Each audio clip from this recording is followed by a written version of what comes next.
Hello everyone, Christ is born. In this video, we talk to some Roman Catholics about their dogma, then go into a cross-examination portion. How my separate recorded talking points are structured is we provide the Eastern Orthodox view, and then we provide the critique of the Roman Catholic view. Important note is that we're providing the critique of the Roman Catholic view. We are not providing the exact dogmatic view. For example, when we critique the Mariology, the Filioque, uncreated energies versus created energies, we are providing the critique of the Roman Catholic view, not their official view. By providing the critique, we show how their philosophy error. Obviously, they're not going to openly state that their philosophy is an error because they don't believe it's an error, which is why we provide the critique. The primary source of information used in this video is this book right here. It's The Error of the Latins by George Pachamires, and other sources that are used will be cited in the video directly. Remember, all my content is overseen and blessed by clergy. I hope you enjoy.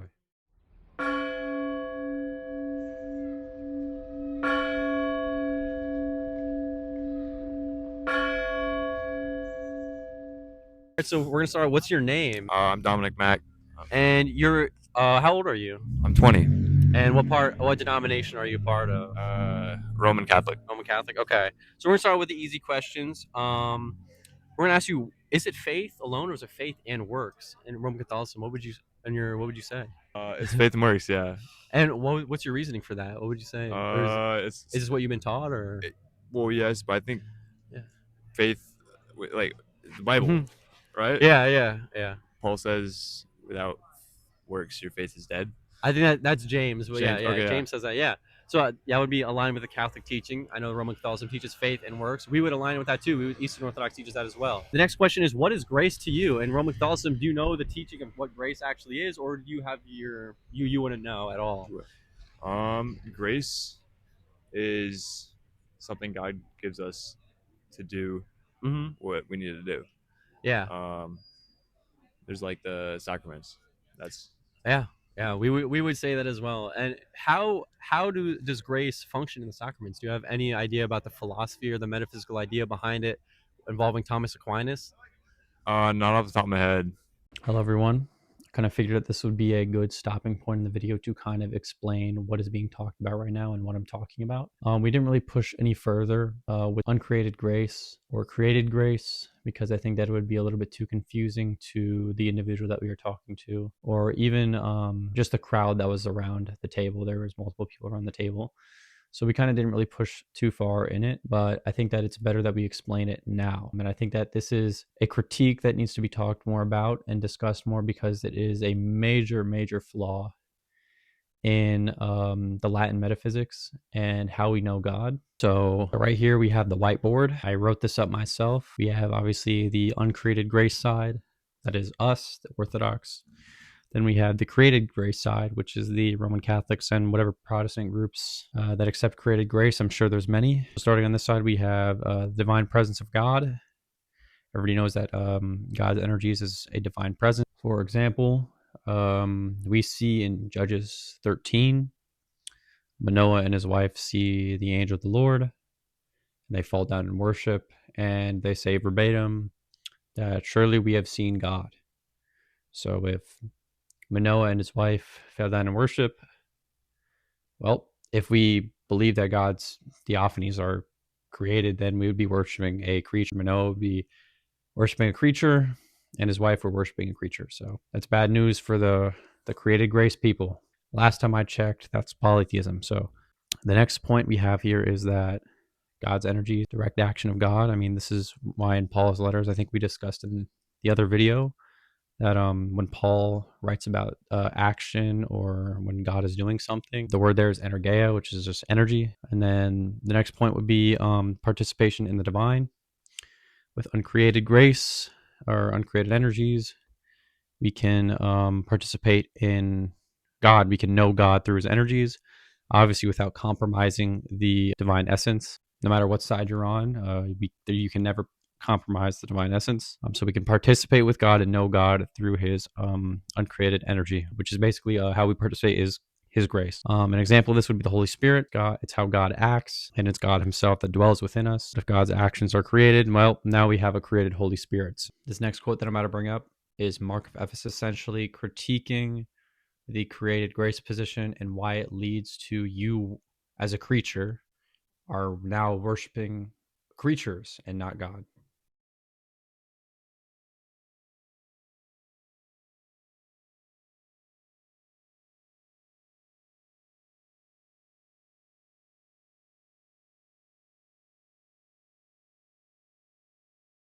Now let's go to the created grace side. The critiques created gift distinct from God.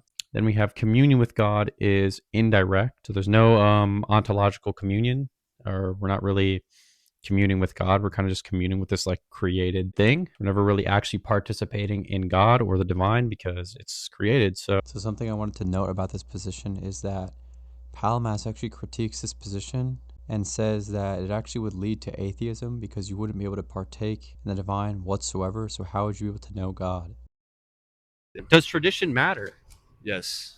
And what is the understanding of tradition to you, and why does it matter so much? Apostolic succession. I mean, I think, without it, then kind of follow into like a lot of Protestant belief and just Yeah. but also like we believe the Pope is like Yeah. is has authority over the whole church. Yeah. He's not just a bishop in Rome. He's Yeah. Supreme. He's got the supreme authority over the church. That's how they would. He has the supremacy. Yeah, and he sits in the place of Christ. Yeah. Yeah, on Yeah. earth. Yeah. And do you think that the church always functioned like that throughout history with a pope standing at the top? Well, yes. After what Peter was the first pope, and and Christ told him to go out and make disciples of the world. Yeah. So you would say that Peter had the same role as the pope back then, and compared to now, they have the same roles. I think it's changed a little bit with history, but I mean, So was Peter like the supreme bishop? You think was he the supreme bishop of Rome? well, it wasn't. I don't know if he was a yet, but I'd say after the fall of Rome, then it definitely the Pope was in the place of authority wise. So you're saying it wasn't always like that? No, it was always like that with like apostolic succession. Like Okay. it was always passed down from bishop to bishop. If we believe in apostolic succession, I think we would have a different understanding of it as well, though. Yeah.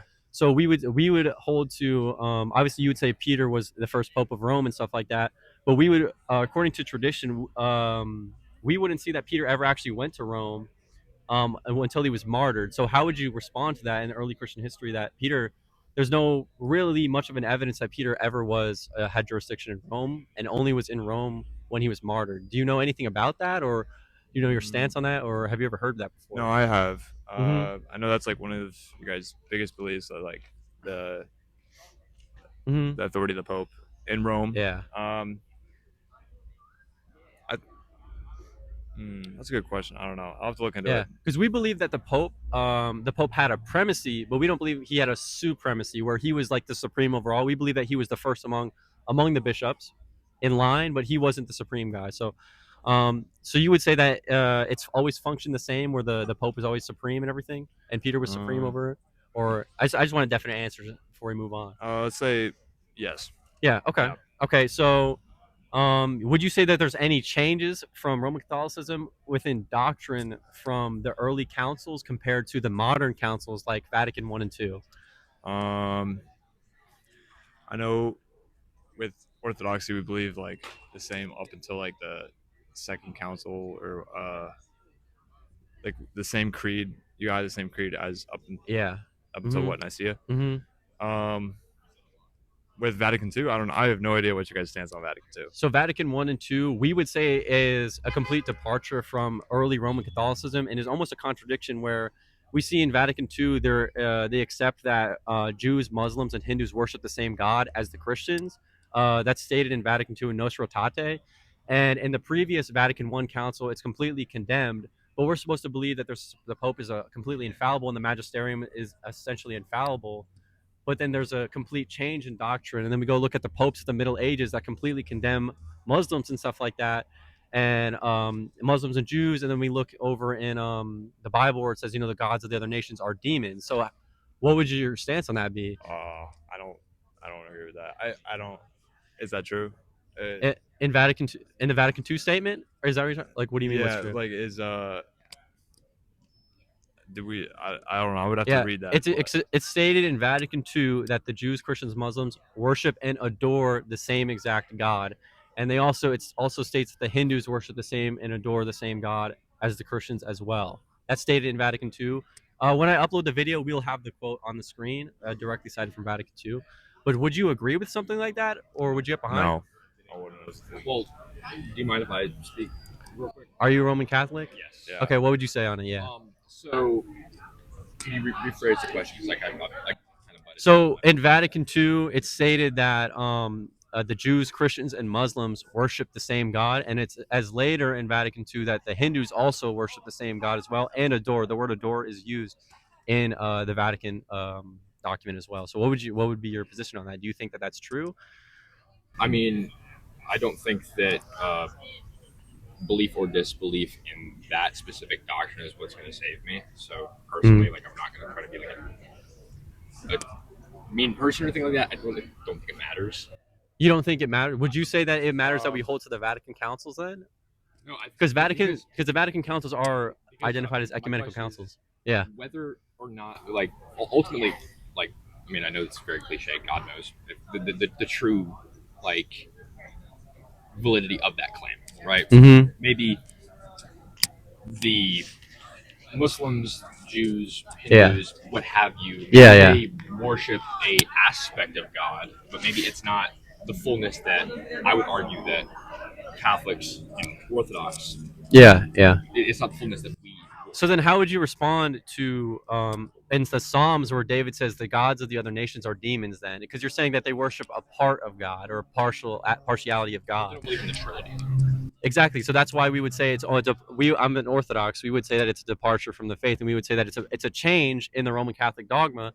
But the claim of Roman Catholicism as the Pope is infallible and stands supreme. Was this from the chair? Was this like a dogmatic? Yeah, this is a dogmatic belief. Sure? The Vatican II councils are considered ecumenical councils. Vatican I and II are ecumenical councils, and it's dogmatic. All things that come out of ecumenical councils are dogmatic. There's been a lot of things said like off the cuff, but like when they make it like a statement of like dogma, I think that's it. That's the differentiator right there. Yeah, like, I would. If it's made, like, just in a random like CNN, Fox News interview or something. You know, obviously I'm not gonna. Yeah, no, it's written. It's in their count. It's written in the council documents that a statement where he is, I guess, you know, what for some of your viewers, I'm gonna say the fancy chair of that. Then I would consider. There's nothing that goes past the magisterium when it comes to a Vatican council or an ecumenical council. So, in Roman Catholic dogma, the magisterium, when they finally agree on something, it becomes dogma. So, if that's written in the Vatican documents in Nostra Aetate, that's the part of the Vatican document that's written in. That's what it says explicitly, that those four religions all worship the same God. So, like I said, your guys' stance would be like, no, we don't worship the same God. We would say the same thing too. I'll have to look into it. Yeah, we'll I would definitely do a little bit more. Yeah, it's called. You can look up the Vatican II statements.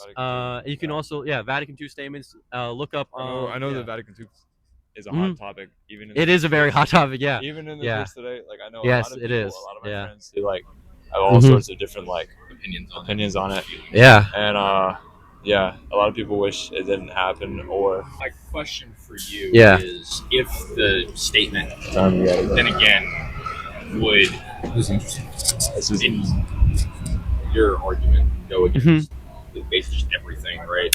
Well, but would I don't think that would still, especially in that instance. I mean, I don't think that'd be worth believing. Well, it doesn't matter to me because I'm not Catholic, but in the Catholic view, you have to accept all the doctrines that they hold to, or you're considered outside of the church. They have more of a literal view rather than we have. Like there's something called like formal heresy, and there's something called that's just like unformal heresy, where somebody doesn't know that they're in error, but we wouldn't like kick them out of the church and get rid of them. In Roman Catholicism, they have the view that you have to abide by everything that is held to in the councils, all the ecumenical councils, or you can't identify within the boundaries of the church. Have you heard that before? I think I've heard that before. Yeah, so that's what. So like I said, the Vatican document is considered dogma. It is considered an ecumenical council, so you would have to abide by everything that's said within those the documents of the Ecumenical Council. It has reached that point where we are discussing the very controversial Vatican II statement. Obviously, I'm going to have to disagree with the Vatican II statements, as I stated very clearly in my discussion with these actually three people that were there that were standing around the table, and my reasons why for rejecting this.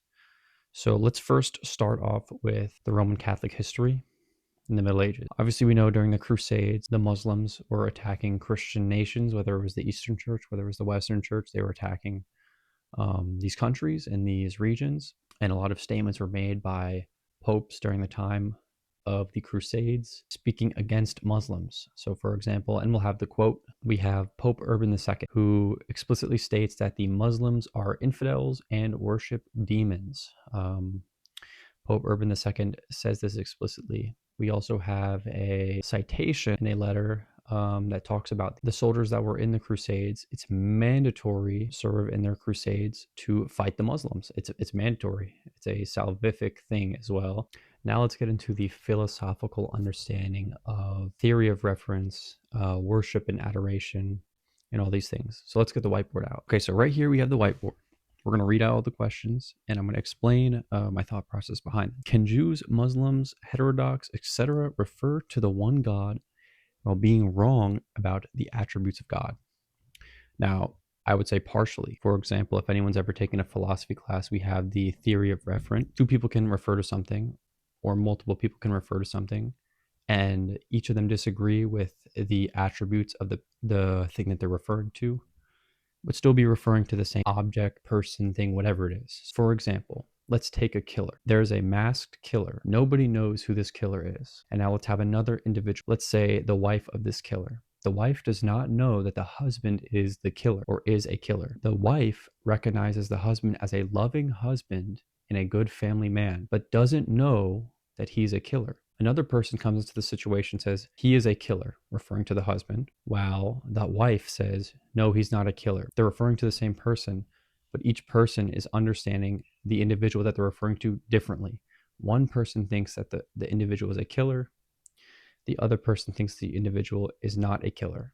The reason why I say partiality is because we count God as essence, and we know that three persons make up this one essence. So the partiality in this is that we know that Jesus is as the eternal Son, is the creator of the heavens and the earth. While if we go to Jewish theology and Muslim theology, they explicitly reject the deity of the Son, but they recognize their one God, their one Unitarian God, as the creator. So they don't have the full concept of the essence. And that is why there's a partiality when referring to the one God. Now to the even bigger question. Can they worship him while in heresy? Do they have the love of God? Because we know that their intent is to worship the one God.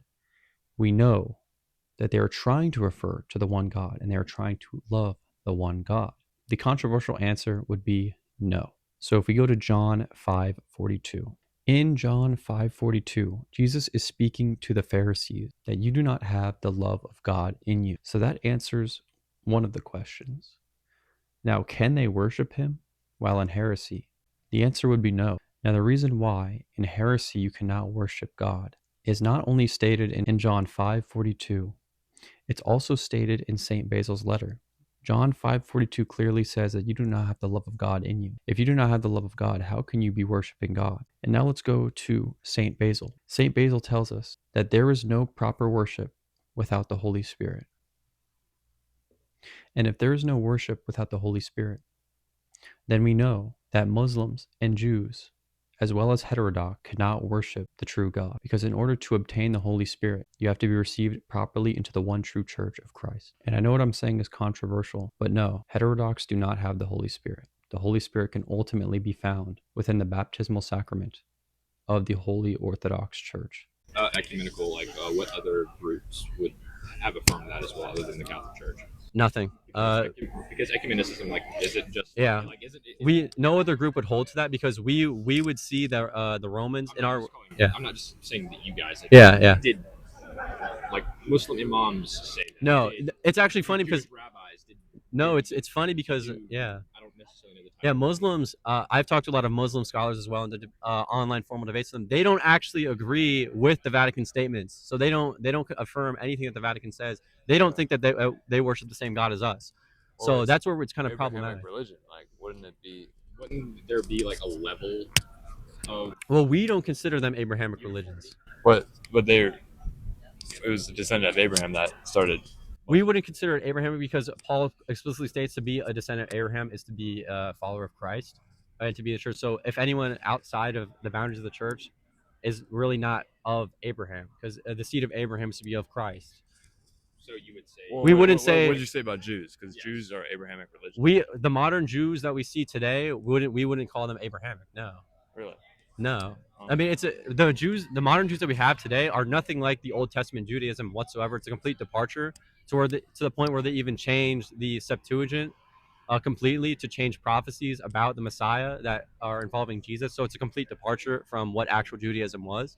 Yeah, I mean, Paul explicitly, I think that we can all get behind that. Yeah. The Jews they definitely took a departure after Jesus. Yeah. I mean, hard to believe that, that it wasn't the Messiah.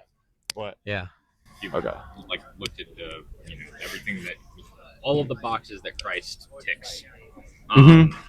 It's very hard to deny that he is the Messiah. Yeah, exactly, and that's why we would say it's kind of a departure from what the true Judaism was. We would say that to be of the church is to be a real Jew. I mean, pretty sure Paul makes that very clear that like I said, the seed of Abraham, the real Jews are actually the followers of Christ and stuff like that. Yeah. Does that make sense? We can all understand and agree that. So now we're going to get into the Mariology portion. And I think it's important that we define terms here because during the conversation, things get very confusing because terms were not defined. The way I was referring to death was not the way that they were referring to death. I was referring to death as bodily corruption while they were referring to death as just, we die. You're killed, or whether of old age, you die. I was referring to like bodily corruption.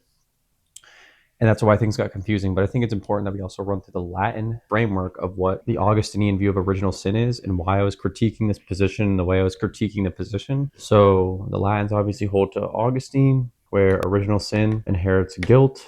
Obviously, as Orthodox, we don't believe that there's inherited guilt. And then because of inherited guilt, there's death. And then we have bodily corruption. So that's the Augustinian view. The critique is Mary has no original sin in the Latin idea of her sinlessness. Therefore, she cannot have bodily corruption. But the problem with this is that they believe that Mary was assumed into heaven, and the Roman Catholic dogma never states either position, whether she died bodily or whether she just was assumed into heaven at old age. It doesn't ever say. Some theologians try to talk about both sides, but there's never actually a statement, and they leave it kind of up to interpretation. But either way, there's a problem for both sides, and that's what I was demonstrating in my question, that if we take the position that Mary was just assumed into heaven at an old age because she couldn't experience corruption, then she is nothing like humans. But if we take the position of she had bodily corruption or died and then was assumed bodily into heaven, then the idea of her sinlessness would just be a contradiction. That's essentially what is being talked about in this, and that's what I think that needed to be cleared up,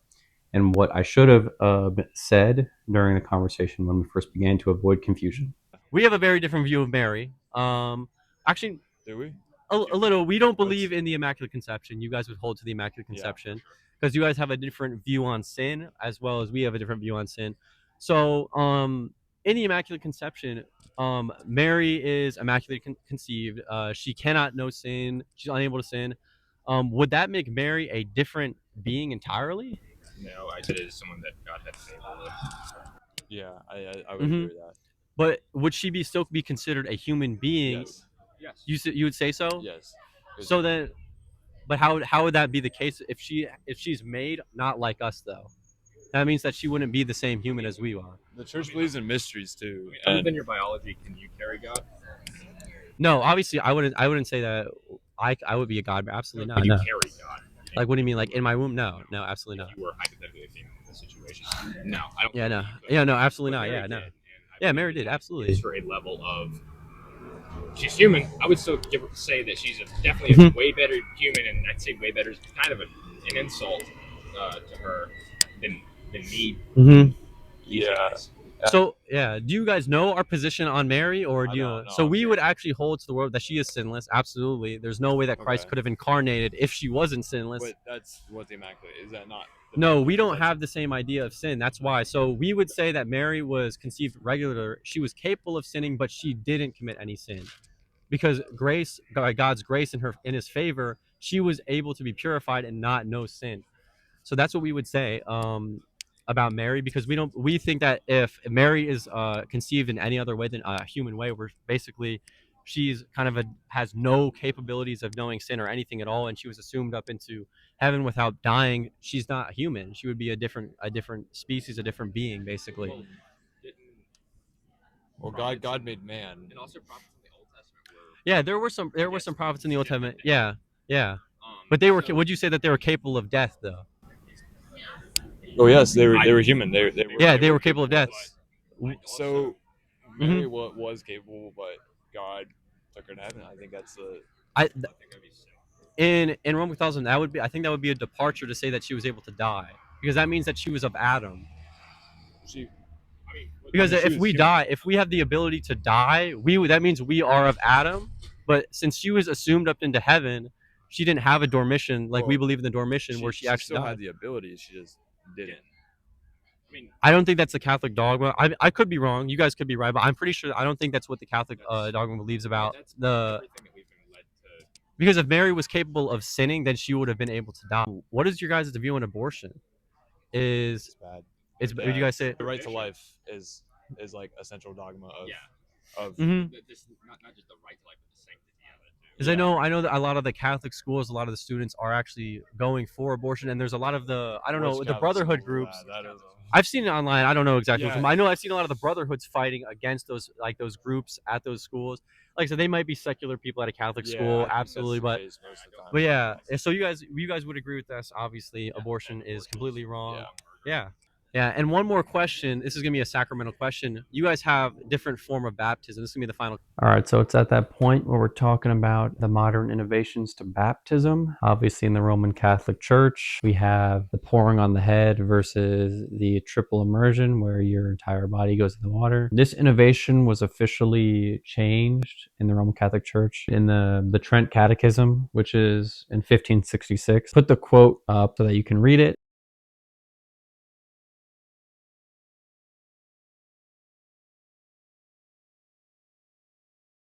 And it basically just says, no more immersions. We do the pouring on the head now. But here we have an Apostolic Canon 50 says that the bishops who don't do immersion are going to get excommunicated. So that's an Apostolic Canon 50. That's an ancient canon.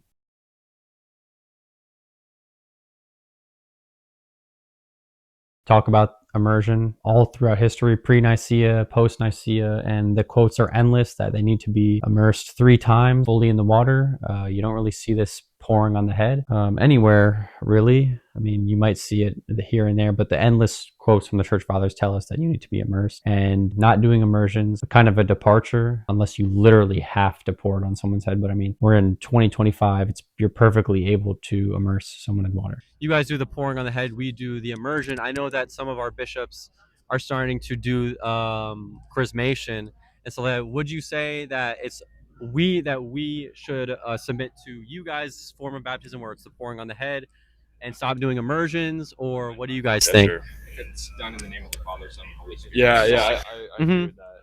So one of your saints, Thomas Aquinas, writes in Summa Theologica that if there's a departure from immersion in the water, it's basically a sin, it's heresy. So Thomas Aquinas states that in Summa Theologica. So what would you guys' view on Thomas Aquinas' actual view on triple immersion, saying that it's a departure?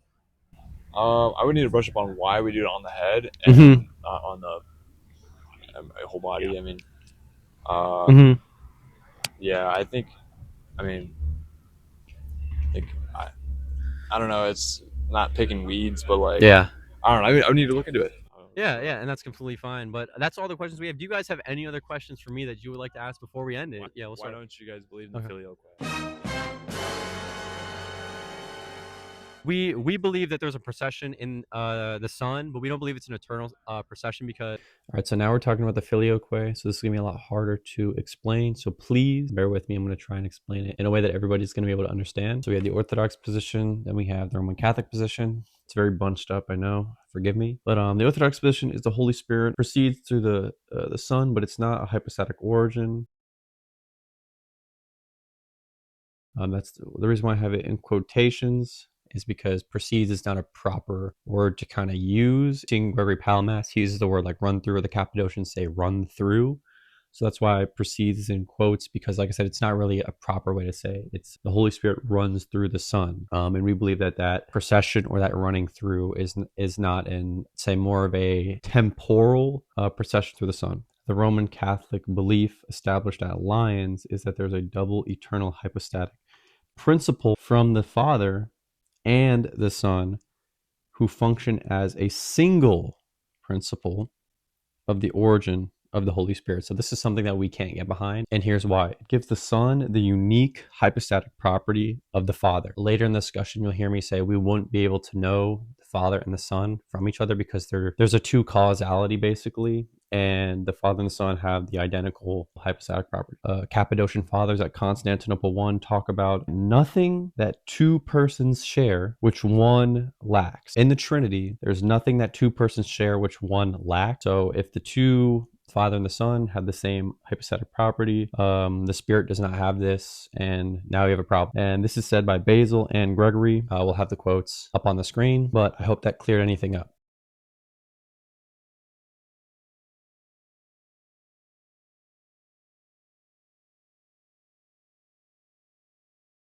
We would say that it's a temporal procession because the Father and the Son would basically have the same properties, and they would essentially be, you wouldn't be able to tell them apart, and it would almost end up in modalism. This is the critique that Palamas uses, Mark of Ephesus use, and Photios also uses on the Filioque.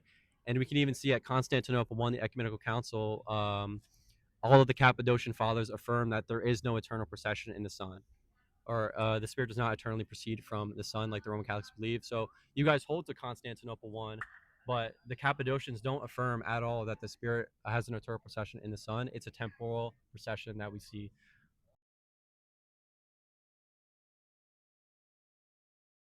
So that's why we wouldn't hold to it. Our saints, and even at the councils established at Constantinople, they don't hold to that belief. And there's also not Middle Ages. Millennium is 1,000 years, correct? A millennium is 1,000 years. So mid-millennium, so around in the 500s, there are popes that explicitly state that there shouldn't be a change in the creed to add the Son. Yeah. At least probably good. Yeah, you can hand the mic to him if you have more questions. It was good talking to you, though. What's your name again? And I see you, John. And what's your name? Yeah, good talking to you guys. I really like y'all's icon right here. I hope you all enjoyed this video, and stay tuned for future content. There will be a poll in my community tab on my YouTube. Please participate in that poll involving future content ideas on this channel. God bless you all. Christ and the Mother of God be with you.